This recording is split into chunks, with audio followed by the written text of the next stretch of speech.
भगवान के नाम ला लेवत रहा।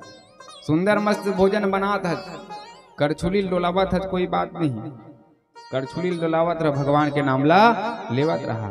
घर में सुंदर झाड़ू लगा रहे हो, झाड़ू लगाते लगाते भगवान का नाम भी लेते रहो, क्योंकि कहा गया है भैया, जो संत महात्मा 8 घंटे एक आसन पर बैठकर भजन करता है, उनके बराबर में यदि कोई गृहस्थ जीवन जीने वाला कहीं झाड़ू लगाते वक्त भी कहीं हरि नाम संकीर्तन कर लेता है तो दोनों का फल बराबर होता है। इतना बताए, बताओ आप।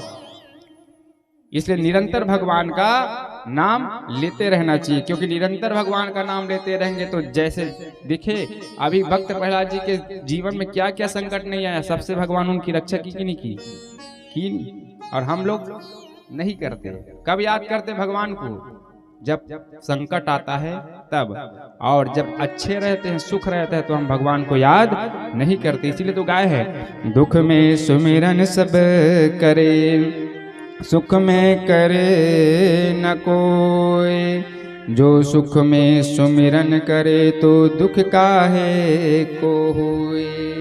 इसलिए निरंतर सुख में रहो, फिर भी भगवान का भजन करना चाहिए, उसको याद करना चाहिए, फिर दुख आने वाला नहीं है। आ भी गए तो पता आपको नहीं चलेगा, आप दुख से बहुत जल्दी निकल जाओगे। सुखदेव महाराज के राजा परीक्षित है तो भक्त प्रहलाद जैसे जीव हुआ जिन्होंने जीवन पर्यंत भक्ति किया।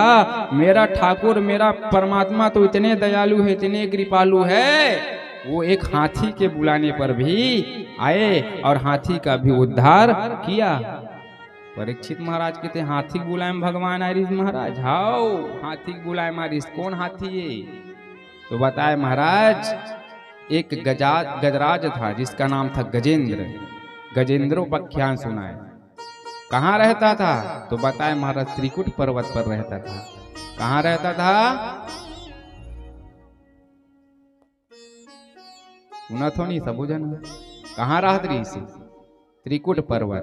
कूट अर्थात पर्वत होता है, त्रि अर्थात तीन, तीन पर्वत है वहां पर, जिस कारण उसका नाम हुआ त्रिकुट पर्वत। और त्रिकुट पर्वत साधारण नहीं है पवन कुमार, 3 पर्वत है और तीनों पर्वत में अथाह धन भरा है। एक पर्वत में सोने का खदान है, एक पर्वत में चांदी का खदान है और एक पर्वत में लोहे का खदान है। वहीं ये हाथी रहता था। तो तीनों पर्वत उनके अधिकार में थे। तो फिर मान के चल धन एखर में आबाद भरे, जेखर में भैया सोना सीधा पर्वत है, सोना खदान है, जेखर में चांदी खदान है, तेन कमीरी का कुछ बता।